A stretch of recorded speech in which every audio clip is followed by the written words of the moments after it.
Bonjour à tous, Catherine Chabot, donc je suis députée européenne, membre des commissions environnement, pêche et développement, supporteur de la mission Starfish, pardonnez-moi, je l'appelle encore Starfish,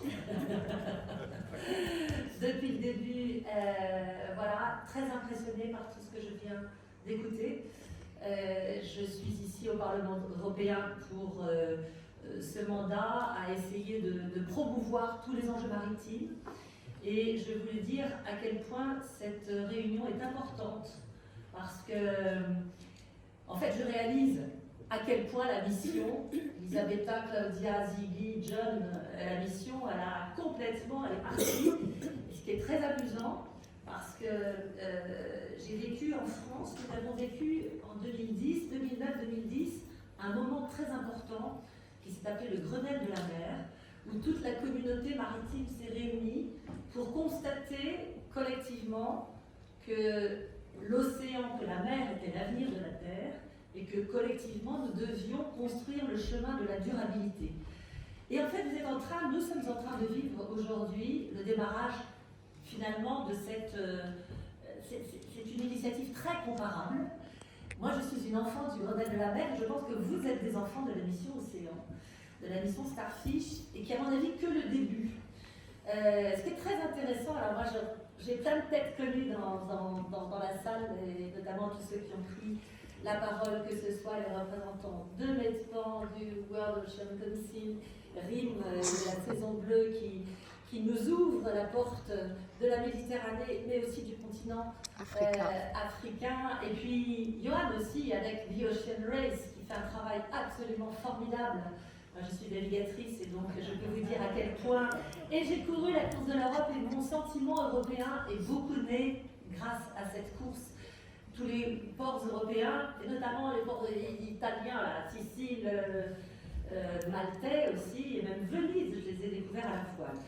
Donc, mais aussi ceux de la Baltique, hein, je dis ça pour nos amis. Et puis les Açores, où sont les Açores, formidables des Outre-mer européens. Tout ça pour vous dire que d'abord je vais réagir un peu sur des choses qui ont été dites, et puis j'ai 2 messages à vous passer. Si je peux me permettre, dans cette fin de mandat. Dans les messages, la Sicile, il a été évoqué les infrastructures, l'économie circulaire dans les ports. C'est des choses que nous travaillons, que je n'ai cessé, moi, d'amender pendant ces 5 ans. D'abord pour introduire la mission Starfish. Combien d'amendements j'ai fait sur la mission Starfish? Ça, je pourrais les compter. Mais notamment l'économie circulaire dans les ports, super important. MEDPAN, purification, tu as évoqué la nécessité de connecter les gestionnaires d'aires marines protégées, et je voudrais parler de la Blue Belt, ce formidable projet que tu essaies de promouvoir pour connecter les aires marines protégées à l'échelle globale. C'est à mon avis des choses qu'on pourrait intégrer dans la mise en œuvre du traité sur la haute mer. Et Rip, je réponds à ta question sur BBNJ, réponse probablement ce soir ou demain.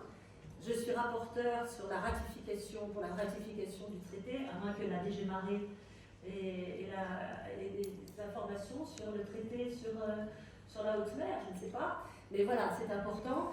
J'ai également noté la science, bien évidemment. On a cité le jumeau numérique. Je voudrais citer l'IPOS, l'International Panel for Ocean Sustainability, qui est soutenu par la Commission européenne. Je voudrais également, il a été évoqué les aires marines protégées à nouveau. Je pense que les aires marines protégées, vous l'avez parfaitement dit, c'est un outil de gouvernance et elles permettent, c'est pas uniquement un outil de protection, c'est aussi un outil de gestion. Sur les plastiques, alors en ce moment on travaille et on a besoin de soutien sur les granulés de plastique. Je suis rapporteur pour mon groupe et j'essaie d'introduire le fait que le transport maritime soit intégré dans le texte qui nous a été transmis par la Commission. Sur la décarbonation du shipping, on a réussi à faire intégrer la propulsion à la voile dans le texte législatif. Sur les villes, je voudrais vous citer l'initiative de la plateforme Océan et Climat, Cities, absolument essentielle. Alors maintenant, moi je pense que cette mission, elle est essentielle, et ce qui est très intéressant, c'est son approche intégrée. Vous ne l'avez pas vraiment dit, mais vous l'avez exprimé, mais c'est l'approche par l'hydrosphère, par le grand cycle de l'eau. Et j'ai mis du Et j'ai compris très bien l'approche par bassin, mais j'ai mis du temps à comprendre l'approche par ces fameuses missions phares, l'approche territoriale, elle me semble absolument essentielle. Maintenant, on a plusieurs défis, et ça va être mes messages. Le premier défi, c'est que moi, je viens de passer 5 ans à essayer de faire monter le niveau de la mer dans la législation et à promouvoir la mission. Mais John, il nous faut plus de coordination, d'intégration, de relation entre les objectifs de la mission et les textes législatifs sur lesquels on travaille. Moi, je me suis sentie souvent toute seule à essayer de promouvoir des avancées, alors que finalement, dans la salle, j'ai plein de supporters et on aurait pu s'appuyer dans la législation sur des choses existantes.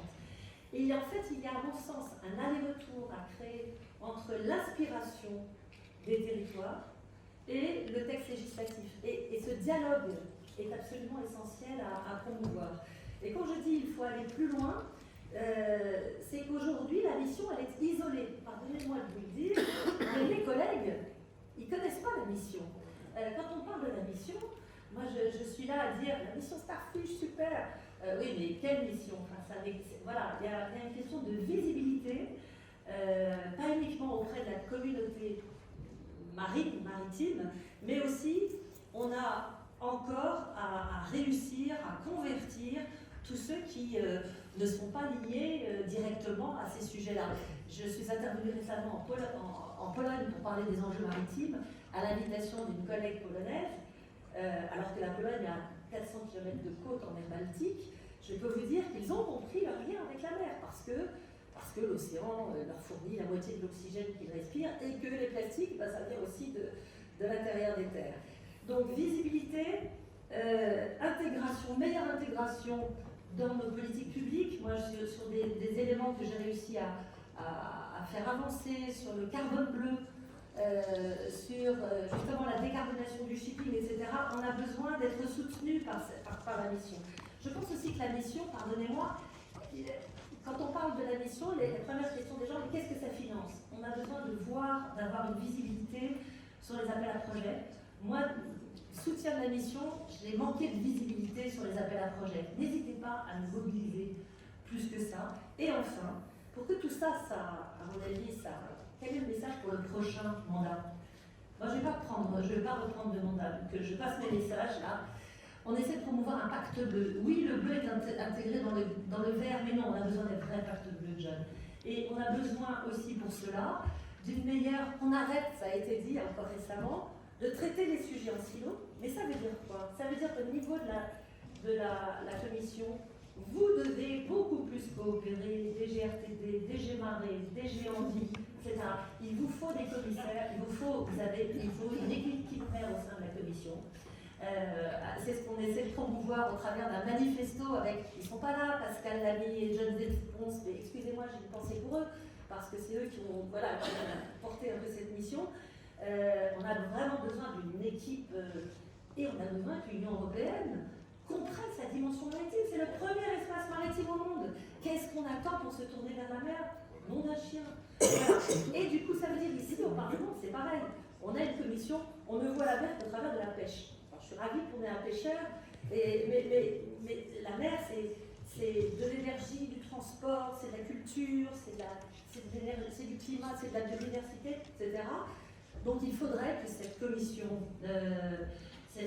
pêche devienne une commission politique maritime intégrée ou autre chose, je ne sais pas, encore à réfléchir. Mais il faut que vous nous aidiez à promouvoir cette idée-là. Et enfin, au niveau du Conseil, il faudrait un groupe des amis de l'océan ou je ne sais pas quoi, enfin voilà. Et puis, moi j'ai participé pendant ces 5 ans à des conférences internationales et même avant. L'Union européenne doit arriver, mais unie. Le reste du monde se fout de savoir qu'on a la Commission, le Parlement, le Conseil. On devrait avoir l'Europe. L'Europe, on devrait, même si on a nos petits règlements internes, parce que l'INJ, en ce moment, ça discute entre Commission et Conseil. Hein, c'est pas sûr qu'on arrive à ratifier. Moi, je mets pas mal de pression pour. Peut-être que demain, on apprendra qu'on ratifie, on croise les doigts. Mais ça serait bien qu'on fasse d'ici le mandat. L'Europe pourrait s'enorgueillir de tout ça. Donc voilà, soyons pas en d'une seule voix, n'oublions pas que l'océan, en fait, il n'y en a qu'un seul sur la planète. Et j'ai envie de vous rappeler que moi, il y a 6 ans maintenant, j'ai lancé cet appel pour que l'océan soit reconnu comme un bien commun de l'humanité. C'est un bien commun de l'Union européenne aussi. Donc travaillons ensemble.